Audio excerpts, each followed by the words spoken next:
So when you're deciding what to plant in your tower garden, you're gonna have a few pretty tough choices to make. And one of them is whether or not you wanna monocrop or grow all of the same thing on a tower garden, or you wanna do more of a everything on one garden kind of garden tower.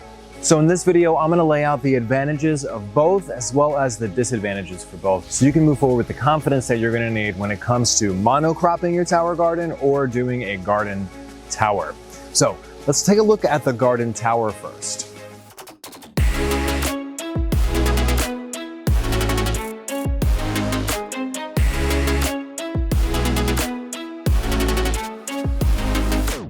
Now what I mean by garden tower is something like this. I have kale, I have parsley, I have pole beans, onions, there's a tomato plant, I had cucumbers which I just removed, there's spinach on here, a little bit of everything kind of growing on this tower.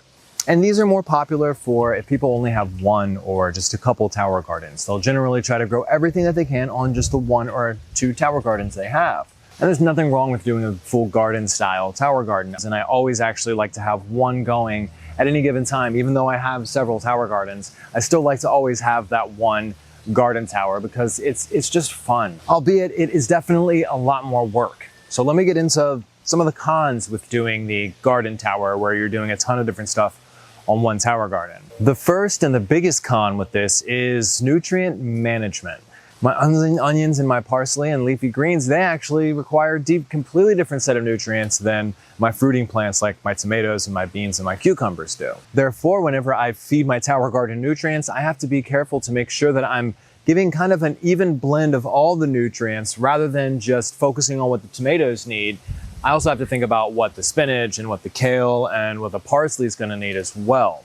And what that really means for your tower garden is nothing's going to be really fully optimized. Because right now, if I was just growing a tomato plant, for example, I would pull back heavily on the nitrogen because my tomatoes are starting to come in. There's tons of flowers all over this. And I would start to give it a lot more potassium and phosphorus. However, my kale, my spinach, my onions, and my parsley all need a lot more nitrogen. So if I cut back on the nitrogen, then they're going to suffer. And the thing to remember here is I can't go past the target EC, or the ppm, for my nutrients in the reservoir.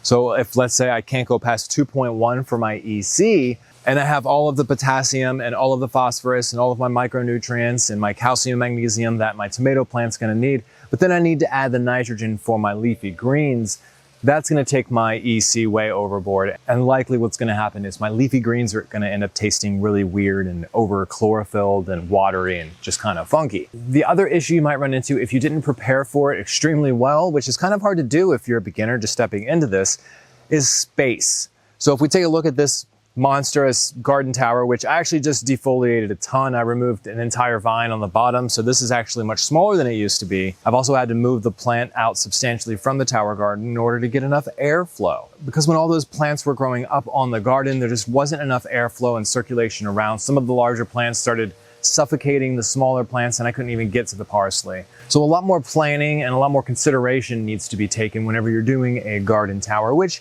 can be fun and it can be kind of the exciting, more hands-on part of tower gardening. So as long as you know that and are aware that you're going to have to take these considerations when you go into it, it won't be anything that just blindsides you. So now let's talk about monocropping your tower garden. So when it comes to what you actually harvest and the overall product, when you monocrop over doing a garden tower, your monocropped produce is just going to come out a lot better. It's going to be that way because you optimized your tower for that one plant specifically. This one is cherry tomatoes. It's doing quite well. I have a whole video coming out about this tower garden, so make sure you're subscribed for that one. So when you monocrop, you can really take advantage of, being the hydroponic gardener and making sure your plant's getting exactly what it needs. So having said that, I do have a garden tower. The rest of my tower gardens are all monocropped. Because really when it comes down to it, what you get in the end, your end product, is just gonna be better in a monocropped garden. And this is because you can cater your entire garden's nutrient needs, the water level, the pH, everything just to that one particular plant. So of course you're gonna get a better plant. Now, the obvious disadvantages of monocropping are gonna be you only get to grow one plant per tower garden. So if you don't absolutely love cherry tomatoes, then this garden is it's probably going to be a bit of a nightmare for you. So there's going to be about 100 pounds of cherry tomatoes coming off of this tower garden.